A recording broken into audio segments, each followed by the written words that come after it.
of Ina&BodyLLC, and today we are going to be wick testing.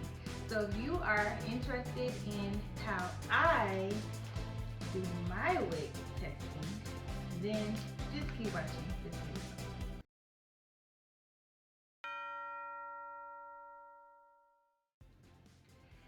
Okay, so today we are wick testing, and I have two of my candles here.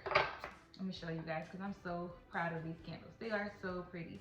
This is Girl Relax, You Got This, and Warm and Comfy. And these candles come from my inspirational collection, and today we are going to be testing the wicks. So when I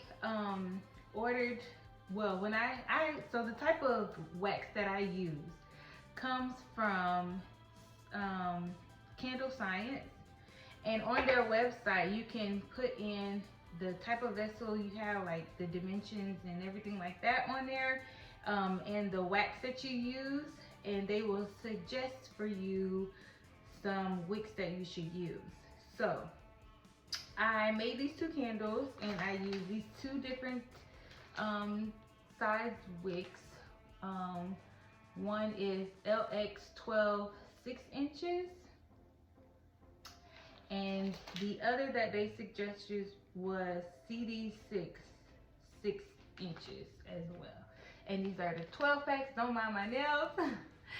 I didn't want big bolts because I don't know if what I'm gonna use, but those are the wicks that I used. And my candles have cured for 2 weeks.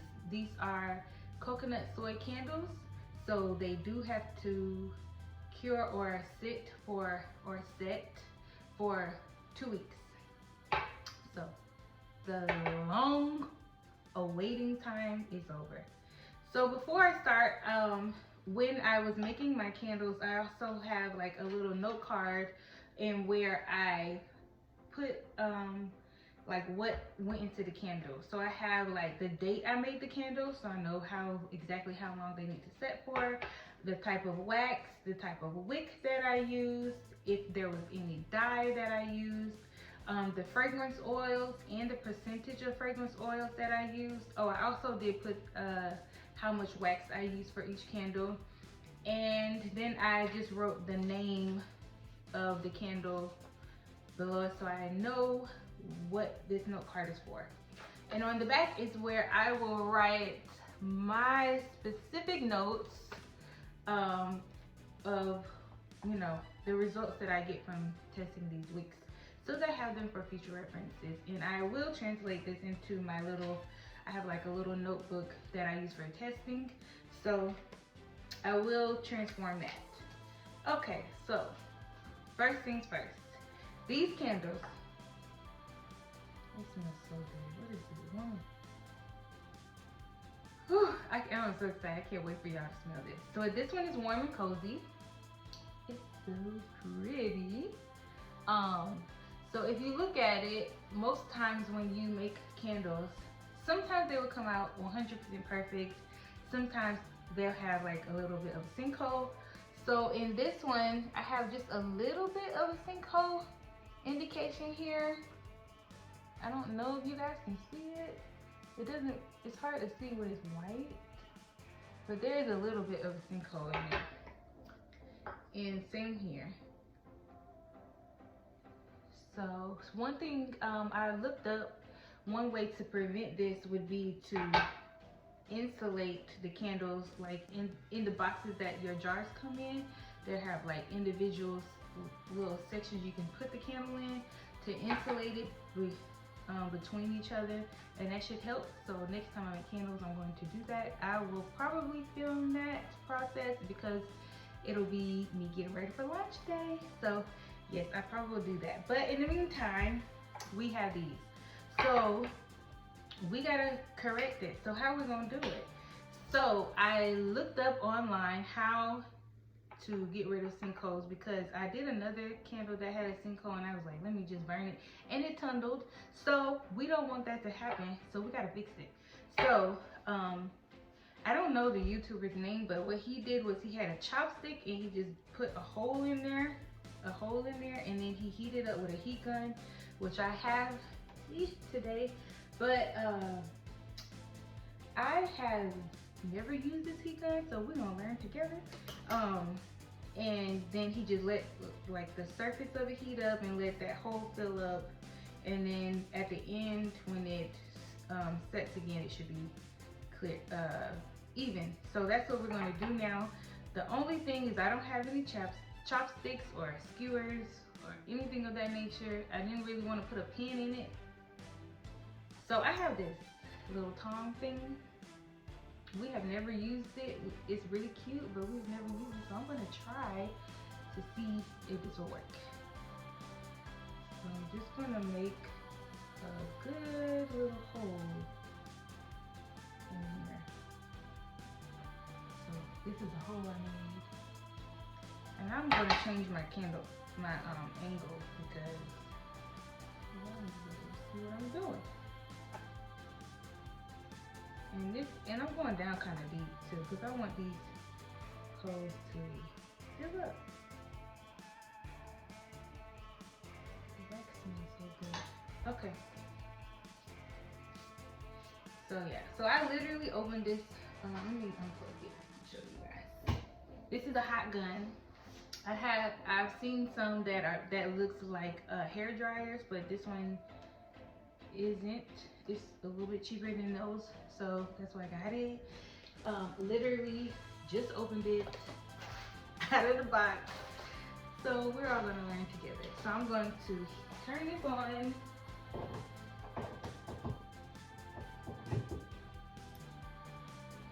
And let it melt and try to get these tops to melt and set, and then we can proceed with our wick testing.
Okay, so the heat gun worked pretty well. So now I'm just gonna let these candles set and see if that fixed our little problem that we had, and we will get started on our testing. Oh, so when we test, so it is recommended that you guys burn your candles for 4 hours at a time. So I'm going to burn them for an hour. Well, I'm just gonna burn them and check in on them once every hour, and then after the 4 hours mark, I will let it set again.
I know what you're thinking. I look a little different, right?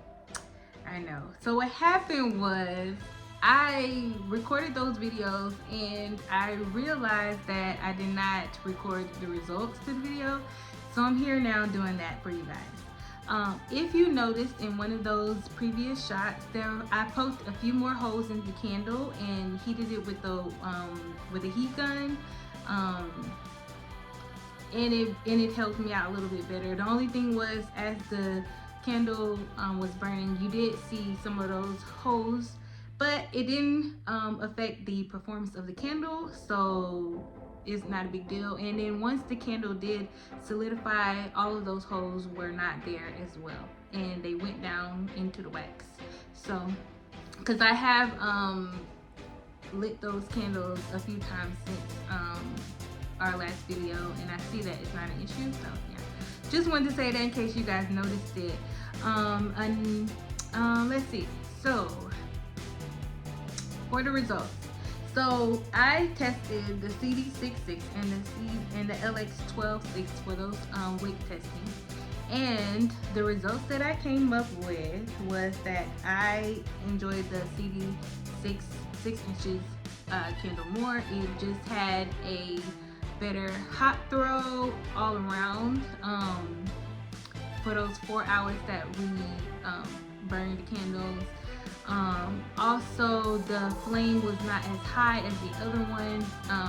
With this wick, the flame was actually lower, so I like that. The only thing that I did not like, which you guys probably saw from the video, was that the wick looked like it was separating or coming undone somehow.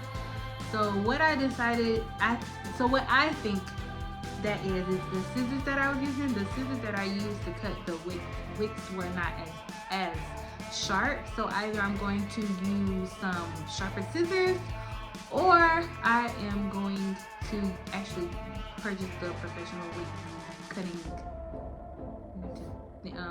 wick cutting things to cut the wicks. So yeah, those are the results from